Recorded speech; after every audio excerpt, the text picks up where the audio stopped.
Today's online micro conference, brought to you by Housing Digital. I'm today's chair, Joe Broon. I'm the managing director of Housing Digital. We are looking at the digital golden thread and asset compliance with a focus on Awaab's law.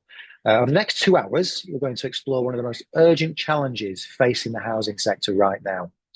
How landlords build and maintain digital golden thread of safety information while meeting the increasingly rigorous requirements of the Building Safety Act and the new expectations emerging around Awaab's law. This session has been designed to be practical and solution focused. We'll hear from sector leaders about what is working, what isn't, and how organisations are beginning to digitise safety information, manage compliance data, and create verifiable evidence trails that stand up to regulatory scrutiny. We'll also look at real-world impact on tenants, supported by the latest research and insights. So thank you all for joining us. We've got 3 keynotes today, and we've also got a short series of presentations from our Housing Digital stakeholder partners as well. So without further ado, I'd like to introduce our first keynote speaker, which is Danny Bird. Danny is the Assistant Director and Regulated Delivery at Aster Group. Danny is a strategic housing consultant with a track record of delivering compliance, repairs, transformation, and regulatory recovery across major providers, including Places for People, Notting Hill Genesis, Orbit, Aster, Midland Heart, and Solihull Community Housing. He's a specialist in Awaab's law, damp and mould, HHSRS, housing safety, and large-scale operational improvement, including guiding DLOs of more than 1,000 staff. So it's my pleasure to invite Danny. Danny, you're free to take over the screen with your presentation. I guess I'm here today. I'm in a very fortunate position where I've managed sort of either damp and mould teams themselves, task forces, or done sort of Awaab's law readiness or systems and process. And I always say, if you've ever heard me speak before, that certainly damp and mould is 95% process. And there's me, without all the stresses, and I've grown a beard since. So Awaab's law, I think it's fair to say that the sector has a sort of imperfect understanding, I suppose, of what it is.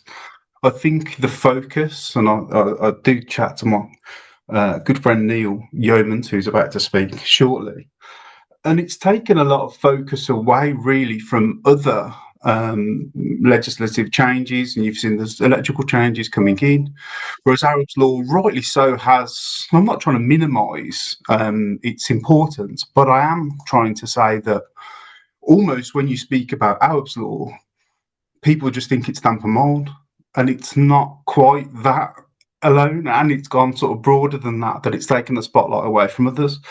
Obviously, when a 2-year-old dies, it's incredibly important that we act, and it must never happen again. You know, it was not only a sort of national, it was probably an international scandal.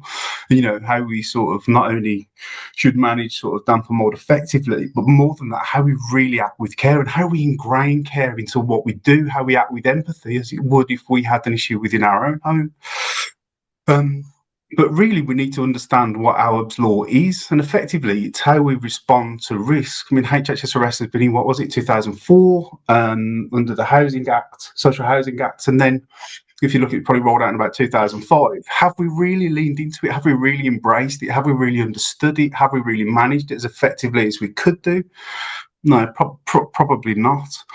But it's the burden's on us really to prove safety now, rather than the sort of customers to say that there's an issue, if that makes sense. That it's sort of gone sort of full circle on that.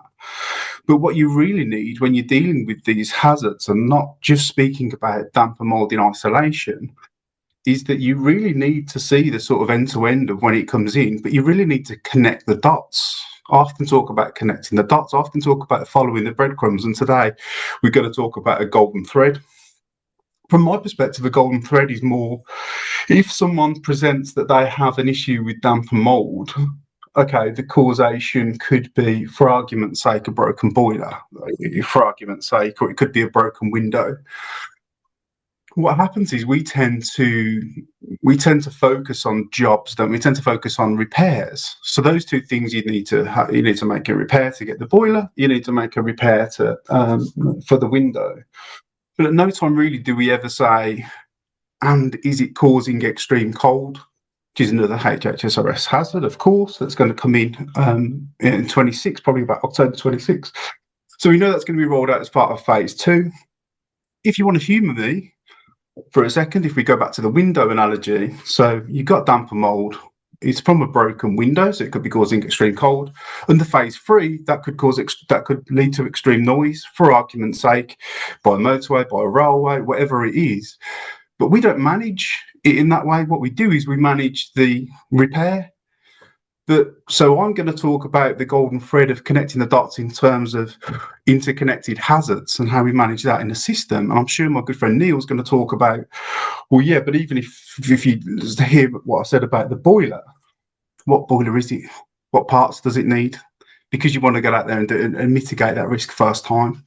So I broadly said this before. Again, if you're a damp and mould or Arab's Law aficionado, you probably know this. Not everyone does, but phase 2 is coming soon, and we need to be ready for it. Phase 1 was just an opportunity to sort of get it right. Everyone was very kind with us. It was really treated as a period to learn and understand and almost get like a plug and play model that you can then adapt broader hazards in. Have we done that? Maybe. I don't think we probably have done as well as we perhaps could. And we really do need to set up a sort of wider hazard management system as part of phase 2, because we're going to get more of the 28 of the 29 hazards, bar overcrowding, coming in from 27. But up next, you're going to include cold, heat, fire, electrical, hygiene, all the falls, structure collapse, cuddly toy. There's more coming in, and there's wider ones coming in as part of phase 3. And that's what I said about you have to connect the dots in terms of if you rely on people to capture this, you will only fail, because people make mistakes. I'm not saying that machines don't, but I am saying that a robust process with a system that can help the people undertake this is far, far greater. And the spreadsheets has to become a thing of the past. So again, I said I'm incredibly fortunate to work where I've worked and done what I've done. I've worked with Plantific. That's a really good sort of plug and play, really good, and it's really malleable. You can change that to however you want. Notting Hill Genesis, of course, we work with WorkWise. It was previously their internal IT system, and it's gone out to Neotech to try and change and mold. You've got NEC that can do it. You've got Salesforce that can do it, and lots of providers, PFP especially, have set themselves up on that. And of course, you've got Microsoft Dynamics and Asta, where I'm currently at on that Microsoft Dynamics journey, and how we get that all under control. But the big thing is that hazards aren't just a job, because it's even if I go back to damp and mold and don't broaden it out, damp and mold effectively isn't one job.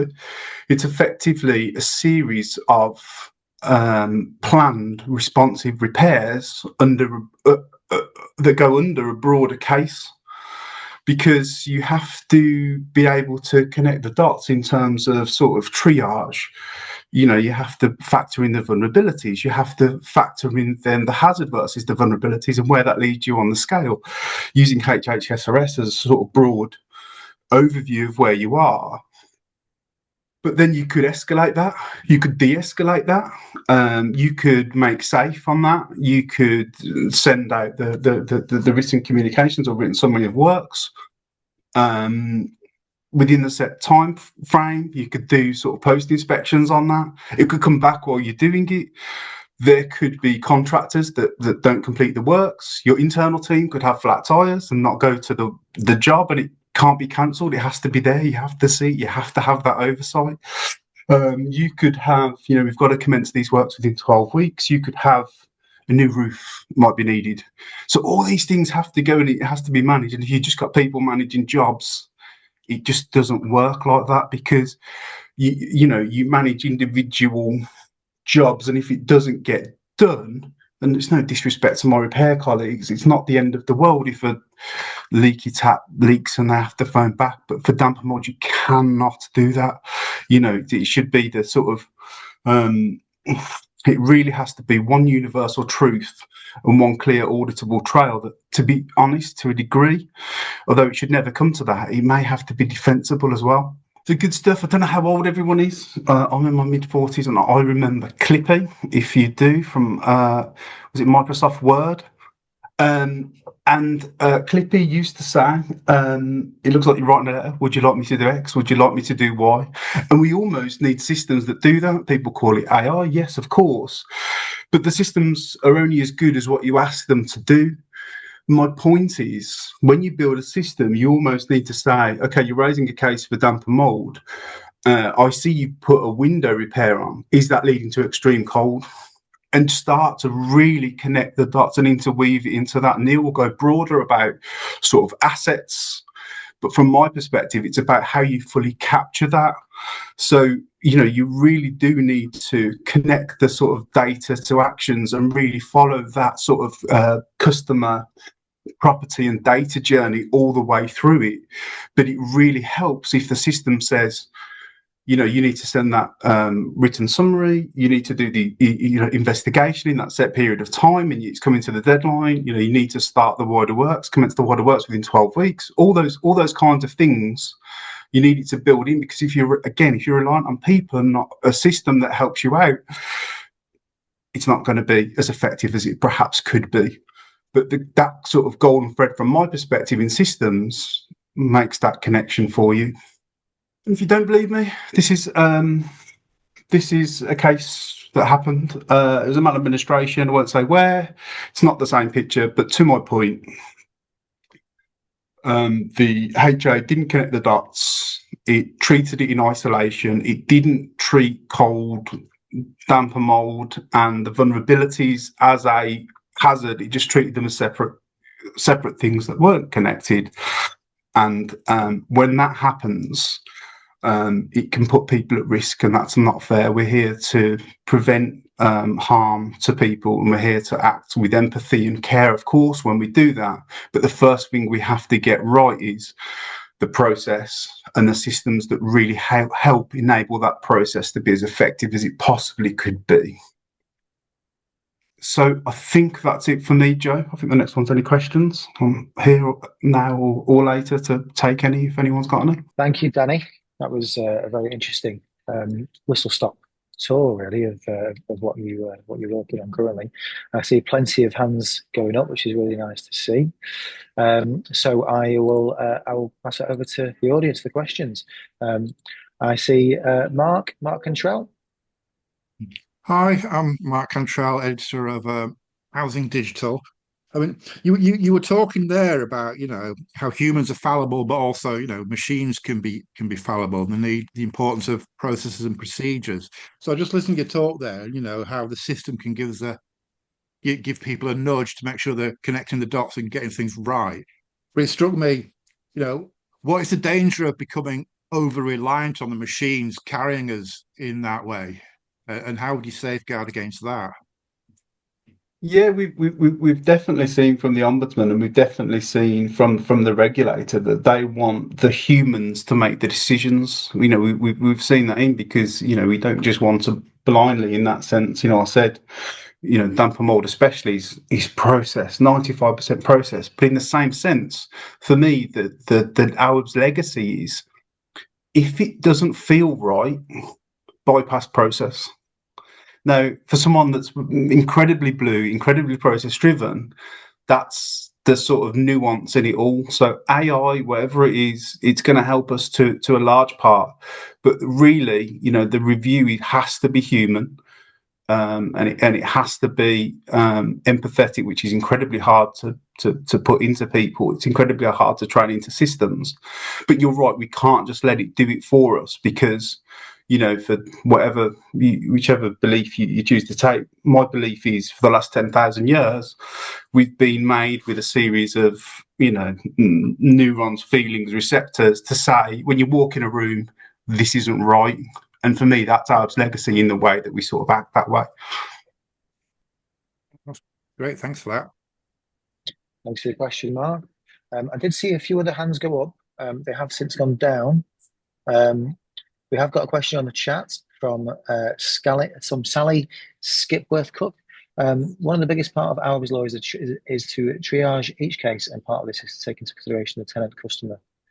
And only a human can do this. Good point, Sally. I've got a question from Richard Hope. Hi, good afternoon. Thanks, Danny. Thanks for that presentation. Really helpful. As we're horizon scanning about Awaab's law and how that will evolve, my question really is around the diagnosis. So coming from a housing area, then where we've got non-technical people, for example, local managers, then trying to diagnose. When it's DMC, it's quite clear, there's mold present, such like that gets escalated. Yeah. It seems that there's some grey areas in the HHSRS items, we've got there with excess cold. How do you determine that? Is that thermometer related? And the other items there is just about how we get that clear diagnosis and triage when there's non-technical people reviewing, diagnosing. No, I think that's an incredibly good point. I think it speaks to training. But I know training has to be, consistent. It has to be fairly frequent because things change. It has to be when you get things wrong as well, and it's okay to a degree to get things wrong because that's how we learn. We're all learning on this, and that's what I see. There isn't a perfect way to manage this because no one knows. We're treading into the unknown, and often when you do that, the first one through the door tends to get a little bloody. Which is part of the sort of human experience, I guess. But to answer your question, I don't think, again, I think someone put about the triage that it should be purely human. And I agree for the most part that humans should do it and look at the parameters, and then someone should check it. I to a degree think it should be just process driven largely because the volumes we have. But I think it's more that it could lead to the hazard rather than the measurement of the hazard itself. I would say would be mine. You don't. If to that degree, if it walks like a duck and quacks like a duck, from my perspective, Awaab's law says you should treat it like a duck rather than do a sort of do the check after, if that makes sense. It does make sense. So be preemptive if you think it could lead towards that hazard. Let's resolve it. Yeah. If you have children, that I do, or you have loved ones, or even yourself, if you went downstairs and when you're doing your sort of checks like I do to lock up and you could smell gas, you wouldn't just go to bed. You'd do something about it, then, and it would be an emergency, and you'd really act and follow it through. In the same sense, if you went up the stairs and the banister was a bit wobbly and you thought, oh, that could lead to an issue, you'd do something about it, but you wouldn't do something about it then. Mm-hmm. It's just about how we act sensibly, how we make decisions without fear to keep people from harm. For me, that's Awaab's legacy. Yeah. Not more measures, more KPIs, more things to hit. Really helpful. Thank you. Pauline Austin also makes the point, quality and update of the data that drives the AI is vital in this first instance, plus it's updated. So all landlord operatives, call handlers, etc., capturing updated info and having that info updated to everyone involved. Wendy Kite comments, interested in any advice on how to deal with an emergency within 24 hours if customer is not able to provide access within that period. Yeah, it's incredibly hard. Access is an issue. It ultimately depends on your business's risk appetite as to the next steps. Lots of places that I've worked would, quite act. If it's an emergency, by definition, that's every emergency hazard is Cat 1, isn't it? So you'd want to do everything you can. There's no quick legal fix to get in there, but you just have to be. For me, you have to just be seen to do everything that you possibly can do. That may mean, multiple visits in a day. It may mean that other teams have to go there, that housing officers have to go there. It may be that it's much more of a sort of local arrangement to that than your existing process. The point I would make is, Awaab's Law isn't an issue for your repairs team. It's an issue for your business at every single level. And if that means the manager's got to go past on the way home, if that means anyone else, wider housing officers or whatnot, it's not, and it's not my job. If you look at Awaab's Law from just the repairs perspective and say, what do we do? Just do that? No. It's a whole business issue. And if you act in that way, you might be okay. Well, thank you, Danny. Got another question from Jed Moore from Oro. Hi, Danny. Thanks for the presentation. Always insightful. What does Awaab's Wave 2 look like in your eyes to an industry already under pressure? Yeah, because I'll be careful. It's another fabulous question. I would rhetorically say, are we managing these hazards as effectively as we can broadly across the sector? Probably not. So I think it does speak to, from my perspective, teams that manage these risks, because now we're going, almost to my point, we're going away from repairs. We're dipping our toe into the waters of compliance and wider, and we're also dipping our toe into the water where we've never swam or before. We've never done that. So it speaks to sort of, definitely for me, specialist teams as part of that, and that may need to be additional resource, because you've probably never done that right. But if it means that we have to, again, it's a business issue, and it means that we have to rejig the business's resource, then we have to do that to make sure that that's not to say we're throwing resource at a problem. That's to say, to manage a problem effectively, you need a good system process, but you also need the people. That's a good way to close, I think. It's the people, isn't it? It's the people in the chain. And I just wonder, with the kind of the AI revolution that we've kind of in the middle of at the moment, is it the human in the chain that is the weak part of the chain, or is it becoming that instance, you think, Danny?